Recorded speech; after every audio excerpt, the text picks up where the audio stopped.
Hello and welcome to our London History Podcast, where we share our love of London, its people, places and history.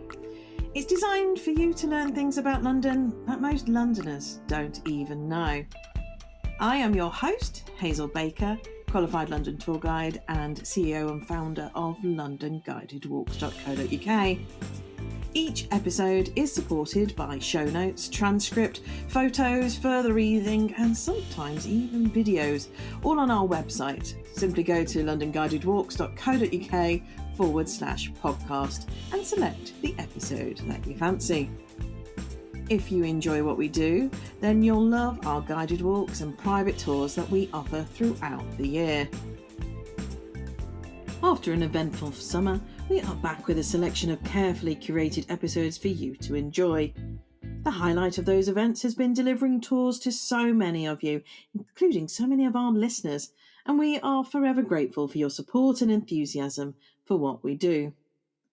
On a personal note, notable events have included the passing of two influential women in my life, including Her Majesty Queen Elizabeth II, whom I had the honour to meet, but also my own mother, who is the main reason why not only do I have a love of history and literature, but a deep sense of wanting to share that with anybody who'd listen, including you. Joining me in the studio today is City of London tour guide Ian McDiarmid. Hello. Hello, Hazel. We've got a little bit of a treat today because, in turn, we were given a treat earlier on this week with a visit to the Museum of London Docklands for their brand new exhibition opening today on Friday the 14th of October. And it's a major new exhibition uncovering London's 700-year history of public executions. Yeah, the precise title of the exhibition is Execution 700 Years of Public Punishment in London, and the exhibition is framed by two dates. The first is 1196, when the first recorded execution takes place in London. So that's not the first execution, but it's the first execution we have knowledge of, and it goes up till 1868 when public executions are ended. Capital punishment obviously carries on after that time, but moves indoors. And having said that it ends there, they do frame the exhibition with a little bit on executions after that time and what it meant to move them indoors, how it took the execution of capital punishment out of the public eye to some extent, and how the capital punishment finally came to an end in this country. In theory, in the 1960s, the Labour government, I think if I remember correctly, 1965, they suspend the use of capital punishment. 1969 is finally abolished, though interestingly, until 1998, and I think it's the incorporation of human rights onto the statute book, you could in theory still be executed for treason, and one of the acts you could be executed for was committing arson in a Royal Naval dockyard. But nobody was executed after the early 60s. It is such a fascinating subject that it pops up on our walks time and time again, doesn't it, in terms of crime and punishment and also these public executions. It's defined some of our open spaces in London. Yes, and I think that's one of the themes of the exhibition, is how deeply embedded these executions were in the life of Londoners. One section of the exhibition is on the execution economy, which is all the people who sold things to sometimes huge crowds that would attend these events. So you're talking pie sellers, but also sellers of broadsides, and then sometimes the writing up after the event has occurred, the huge interest that some of these criminals could evoke. And other ones that we mentioned on the walks, of course, that we're very familiar with. One is Elizabeth Barton, the Maid of Kent, who predicted when Henry puts aside Catherine of Aragon, she predicts his death in a year. And of course, predicting the king's death is treasonable. But also she says that in a vision she's seen the particular place in hell where Henry VIII is going to go, and she's executed. And she has the distinction of being the one female whose head appeared upon a spike on London Bridge. Nonna. And so they go on. And the final one, 1868, the last person to be executed publicly in England is Michael Barrett, who was accused of being part of the Clerkenwell bombing. This is the attempt by Irish Republicans to blast out of Clerkenwell prison some of their colleagues who had been imprisoned there. And the attempt goes horribly wrong. None of the prisoners are free, but they manage to kill an awful lot of people who are obviously completely innocent and wound a very large number of them. And there's a kind of desperate attempt after this terrorist atrocity to achieve justice. And Barrett is the only person who is convicted of this crime. And there's quite a lot of doubt as to whether he was actually guilty. He himself claimed that he was in Glasgow at the time of the explosion, and also he was convicted on the evidence of somebody who had turned evidence on him, and it's not that evidence might well be unreliable. So there are all these hugely important and extremely famous individuals, famous or notorious, who are amongst the characters that met their deaths there. So I was saying earlier that it covers from 1196 to 1868. At one point in the exhibition, they've got a list of all the names of the people who they've got records of who were executed, which was quite moving. One thing about the exhibition is that although it covers 700 years, it's very much focused on the 18th and 19th centuries, which isn't a criticism of the exhibition. The relative paucity of information about earlier centuries, but just reflects the lack of information about them. As I was saying, the first man that they got evidence for is William Fitz-Osbert, who was executed in the 1190s for rebelling against Richard I. He recorded as being a champion of the poor. And again, this is another character we come across very occasionally in our walks, because he was pursued by the Archbishop of Canterbury, took refuge in the church of St Mary Le Bow. St Mary Le Bow is burnt down by the Archbishop of Canterbury to flush him out. He is flushed out and he's stabbed and then arrested and then subsequently executed. The exhibition goes through the various stages, goes through from the execution to the treatment of the bodies afterwards, and as I said, the economy that grew up around the executions, and then deals with the end of capital punishment. And I think it's an extremely good exhibition. It's a fascinating subject, and I think a lot of people will be a bit wary about going to it because it's a bit of a grim subject, and indeed it is grim, but as I say, one of the main themes of the exhibition is how important these were in the wider context of London society, and that comes out very clearly, doesn't it? Yes, I thought it was well balanced. They took great care not to sensationalise things. The choice of exhibits there were really good as well. For example, the Newgate door, I know we both have seen when it was at the Museum of London, but to pair that with some of the locks from Newgate Prison as well, just added it all together for me in a physical aspect, how huge these things were, that bolt that goes across the door. And when you would have heard that closing and sliding on your door, and you know that there's no way out, that would have been really quite, you would have felt it in the bottom of the pit of your stomach, surely. Yeah, on the door, it's fantastic because it would have been the last thing that prisoners saw on their way to being executed. If you were executed at Newgate Prison, you would be led out, and this would be the third door you would go through. And to describe it, I'm guessing, Hazel, you're going to put a picture of it in the links if you can. But it's a pretty formidable looking door made out of metal lattice work, and you can imagine being led up to it and seeing the daylight and hearing the crowd as you are led out to execution. And yes, it's one of those, it's just a door, but it just speaks volumes of something that's very dramatic and, terrifying, really. Yeah. And the exhibition's very good on that. One thing that I liked was, perhaps like's the wrong word, but find fascinating is all the little details that go with the rituals about being executed. So, for example, in Newgate Prison, on the Sunday before your execution, you would go to a sermon, and you as the condemned prisoner would sit in a dock with your coffin in front of you, and you would hear a sermon. And people would pay money to go and see these sermons, and we can imagine that the condemned on this occasion, their reactions could vary. And one can well imagine that some of them are absolutely terrified by this. Yes, so It's basically they're seeing their own funeral and having your friends and family, maybe your mom or your wife, or in that same room, grieving already for your loss, even though you are sitting there in person, and having these people who have paid to come and watch this service, and also the paparazzi who would have been writing down how you would have been behaving. Even there are accounts of some of even the most hardened murderers just totally freaking out at this concept of they've gone, even though they're still there. And of course, other paparazzi drawing pictures of you, with whether you're looking really rather mournful or whether you're really hard as knocks and it's not touching you at all, because that's what's going to be, that's how they sell their papers. It's never good news that they sell, is it? No, indeed.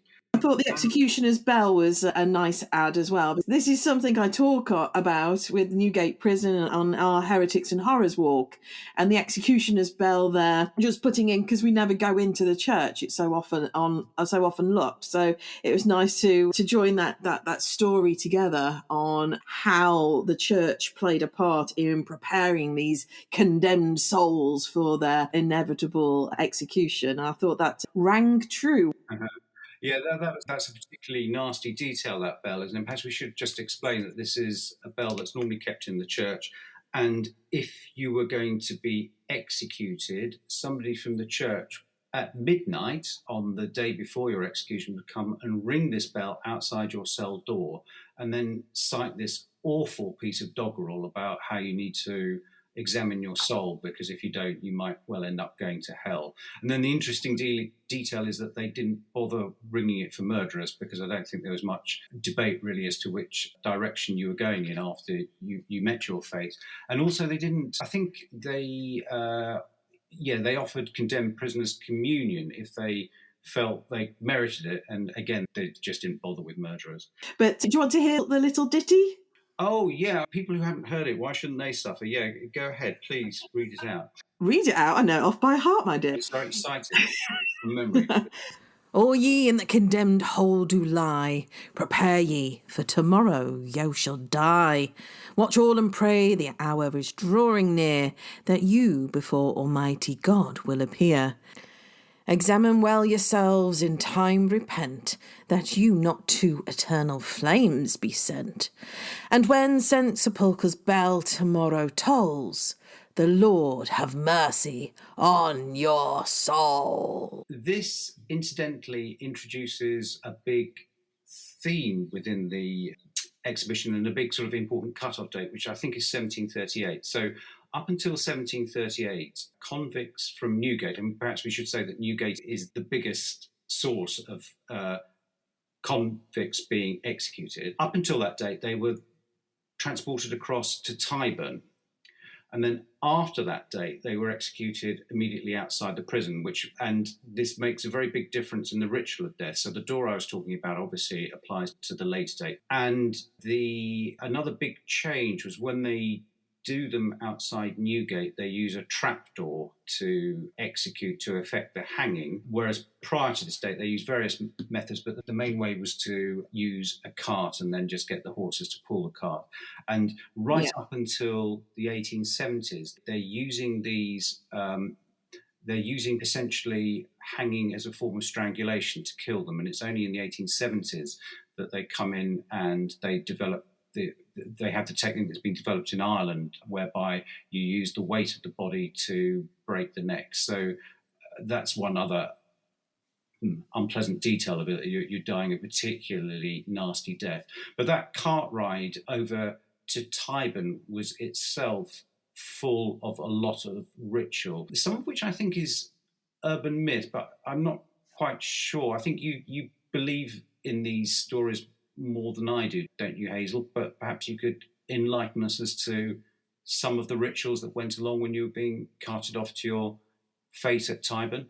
Yeah, so it's worth noting that we didn't have public executions every day of the week. On average, about 8 times in a year, this would happen. And the condemned souls would go on to a wagon, as you mentioned, and be taken to Tyburn, which was our largest public execution site. And there is a plaque where the Tyburn Tree was on the ground. I'll try and share a photo with those who want to have a little look as well. So that's still there for people to see. Now, as you're going along, it's a long journey, and you would be, in typical English fashion, allowed to have your very final drink, a half a pint of porter, which is a bit like Guinness. And that's where people get the term one for the road. So if you're in a pub now and you don't really want to go home, you can't stay forever, you might ask your friend, oh, do you want one for the road? Do you want a swift one, a half? So that's where that terminology comes from. And then people would get off the wagon and go into one of the pre-approved pubs along that route. If you didn't want to, maybe you're a Puritan or you just didn't want to go through that frenzy, you could say, no thanks, I will stay on the wagon. And that is something that we even say nowadays during dry January or throughout the year. If you don't want to drink, a nice way of saying you're not drinking is to say, no thanks, I'm on the wagon. I'm not drinking, I'm staying dry. So as people would go into the pub, these pubs will be packed with people wanting to see these criminals, and the paparazzi would be there as well. And another English tradition is to make light of certain things, and humour. Gallows humour is something that we can talk about forever, but some of the stories that I've read in newspapers, one of the popular jokes someone would do they'd get their half a pint of porter, they'd raise their tankard to everybody in the pub and go, cheers, my round on the way back. And of course, that would never happen. And everybody would laugh and, oh, yes, he's a good egg and going to his end, but he can still laugh about it. No matter if he murdered 3 people, he's given us a nice laugh. And that'll go into the newspapers, the broadsheets at the time as well. So there were lots of things like that. And then they'd carry on to Tyburn. Yeah, one of the things the exhibition picks up on the broadsides and the popularity of some of the executions is they're quite good on women criminals, because the view was that women criminals were particularly terrible because they had in some way subverted their natural femininity and had become even more terrible in some ways than the male offenders. One thing you mentioned, Hazel, was the Tyburn Tree. Perhaps we should explain that that's a large triangle of wood sitting on 3 pillars, which I think was introduced in the 16th century. I'm not sure if I've got my details right there. But anyway, you could execute a lot of people in one shot, because I think you could have up to 8 people on each of the arms of this. And this Tyburn Tree was featured quite prominently in illustrations of the time. And in the exhibition, they've got one of the central pieces of the exhibition is a mock-up of the Tyburn Tree, and they play images on the side, and they've got the words of some of the condemned. I must admit, I found that quite impactful. I didn't like it. It made me feel uncomfortable, but I think that was part of the element here of telling certain stories like the half-hung man, but walking into that space where you have the grass and the mud on the floor, and then the Tyburn Tree, empty Tyburn Tree, which you forced to walk under to get through further in exhibition. I thought that was made it a bit more real, and the sounds of the actors reading out some of the scripts, I thought that was very well done. And once again, it was theatrical, but it was underplayed in that element. And yes, you're absolutely right. The Tyburn Tree is, you can see it on old London maps and in artwork of public executions. And that was a making of, replacing what the elm trees that were very popular as, well, I suppose, naturally made execution spots across the country, not just in London. These elm trees were hard-wearing, tall enough to get the rope and have someone dangle, and they are usually at crossroads as well, because this is where the most amount of people are going to be seeing that body swing for about an hour. And a couple of other things to mention, and we've been other aspects of executions right at the beginning. We've been talking, I think, exclusively about hanging so far, but at the beginning of the exhibition, they detail other methods of execution. So if you were aristocratic and had committed treason, you had the right to be beheaded. And there's an example of a guy called Earl Ferrers in the 18th century who he murders his valet, I think. Although he's an aristocrat, because he's committed murder, he's hung like an ordinary person. And one other aspect of the exhibition, which is quite extensive, is the treatment of the bodies of the executed. And in particular, after the Murder Act of 1752, it was stipulated that murderers either be used for dissection or be displayed in gibbets. And there's quite a lot on gibbets on there.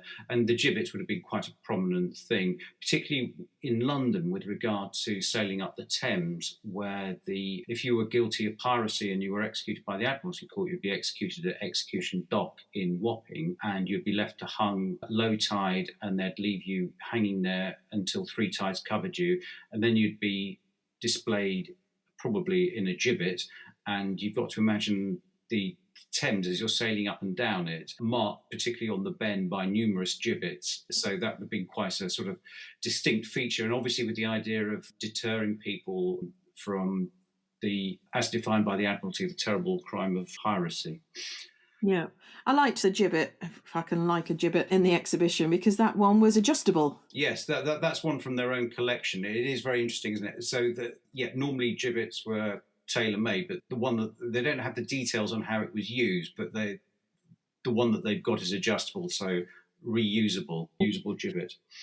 And that's a question we often get asked in our Southwark walk as we're walking past at the Clink Prison Museum, and they've got a fake skeleton, I might add, in a gibbet. And a lot of people from watching films, Hollywood films, think that people were put in there and they died in that gibbet, and that is not the case. The one couple of things about the exhibition. I thought it was absolutely fantastic, and I highly recommend people to go. A couple of reservations I have about it, which I thought I might share and see what you think. The first one was that they could have mentioned, but they didn't, something which you touched on tangentially, which was the idea of how you should die if you were a convict. Because you mentioned about these people joking, going along the pubs, and that's with ordinary people in creating impression. But they also mentioned, one of the ones they mentioned is Simon Lovat, Lord Fraser, who is one of the Jacobites and one of the last people to be beheaded on Tower Hill. And he stands up on the scaffold and he makes some kind of jokey comment about, I'm surprised so many people have come to see the loss of an old greybeard. And I think his way of dying is very much influenced by classical models of how to meet a good death, and in particular sort of stoical ideas. But fair enough, the exhibition's big enough, but that seemed to be quite a big theme, that there was, although we can imagine that people met their deaths in all kinds of ways, and a lot of them must have been absolutely petrified, there was obviously at both the higher and upper ends of society, there was an ideal of how you should make a good impression and how you should meet a good death. Yeah. I think that's supported by stories that you hear with Sir Walter Raleigh, don't you? Like, strike, man, strike! Having the last word. Yeah. And then how abysmal executions like Margaret Pole, 60-odd-year-old woman running around the scaffolding trying to avoid the executioner's blade. Yeah. It's not the way you want to go. I suppose one of the most high-profile executions that they do mention is the execution of Charles I, outside Banqueting House on the street now, which is now called Whitehall. And I did like seeing his silk vest with all the stains and that. I'm not quite sure if it is authentic or not, but that made it more real to me rather than just something that you read about. The other thing, this is another idea which might sound a bit strange, and also I hope it doesn't strike the wrong note, was that in a way, the whole premise of this exhibition and the whole premise of a lot of historical writing about this is how common executions were. And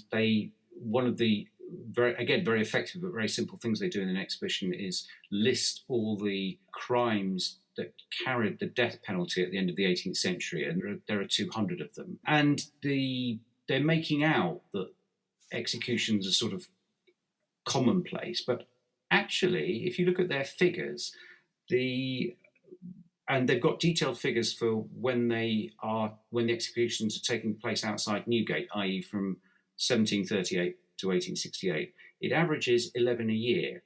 Now, I don't want to sound distasteful, but I'm wondering, in my mind, 11 a year against, and this is against all those acts that you could actually be executed for. I was wondering whether you could actually argue it the other way and say how infrequent these executions are. I should add that Newgate is not the exclusive place where executions are taking place, it's just the main one. I'm a bit hesitant in saying that in case it sounds distasteful, but the thought was put in my mind by an earlier podcast we did on the Hunter brothers, who have, John Hunter has a very obvious need for cadavers. His one legitimate source is executed murderers. It's quite clear that he is not relying on legitimate sources, that he is a big figure behind body snatching. And that sort of reinforces that from the point of view of, although this is all hidden up and they can't talk about it openly, that there's actually a shortage of cadavers from their point of view. Yeah, it is interesting, isn't it? And I think dissection is something that they do go into, and also phrenology as well, which is something we do touch on in our Jekyll and Hyde tour. Yeah, so those who haven't listened to our episode about Doctors William and John Hunter, that is episode 72, and I'll link to that one for you as well. And you may also want to listen to episode number 62, James Scott, the first Duke of Monmouth, who has a particularly bloody and painful public execution. And I think one of the things that they also touch on is this changing attitude as well, Ian, about in the 19th century, how suddenly it's just not right to not celebrate, but not to get into the old way of doing things, and actually seeing people suffer is unacceptable now. Yes, and also particularly the influential here is the figure of Dickens, who is appalled by the behaviour of the crowds at the execution. So I think this is the thing that really inspires them to finally stop the public spectacle of executions. It's the kind of enjoyment, the drinking, the celebrations whilst somebody's being killed that Dickens objects to. He doesn't object to the death penalty itself. And it's that feeling, that sentiment that moves it indoors. Ultimately, the exhibition highlights the ingrained behaviour that we have about, I suppose, our interest in the macabre. Yes, to some extent, but as you mentioned yourself, when they're beheading people, they seem to botch it an awful lot. And also this business about hanging people, it just took quite a long time for them to actually die. Suffocation or strangulation, however you described it. Yeah, but you do hear stories of the executioner, or maybe the person who's being essentially strangled to death, their legs being pulled to help them along, which is where we get the terminology, "Are you pulling my leg?" Yeah, but whether they did that all the time, I'm not sure. I thought that was something they did occasionally, and I think you could spend a good few minutes up there. Yeah, of course you could. And you had friends and families and the crowd pushing to the front, especially if it was someone that they'd hoped would be reprieved. And the best thing that they can do for that person who's strangling to death is to end it for them if that reprieve isn't going to be happening. Yeah. And that's one important aspect of the exhibition that we haven't mentioned is the reprieve. Because there were so many crimes for which you could be sentenced to death, there were an awful lot of reprieve letters, and a large proportion, an increasingly large proportion of these people convicted were given a reprieve, either a stay of execution or their sentence was transmitted into something else, like in the 19th century into transportation. And in the 19th century, a majority of those sentenced to death were actually reprieved. And one of the aspects of the exhibition is a display of letters from people convicted requesting that their sentence be commuted. Yeah, I thought that was quite powerful, actually, seeing those different handwritings. It was hard to read old handwriting, but I thought that was quite powerful, seeing the individuals there, because they're literally like writing for their life. I think we both thought it was a fantastic exhibition. Also, the accompanying book is very good. And what's nice is that the information is presented in a very simple, comprehensive and economic way, and it is, I think, all the more powerful for that. Yes, I thought they balanced it out with enough information, enough exhibits, and also enough space to read them as well with other people in the space. But yes, I stopped at the Tyburn Tree because I thought that was very effective. Yeah, and I think the message would be that if anybody thinks, oh, well, I really don't want to go along because it's such a gruesome subject, unless you really are put off with it, do go along, because it is information presented in a sensitive, good, informative way. And also, as I say, one of the themes is how important this was in the social fabric of London, and that comes over very strongly as well.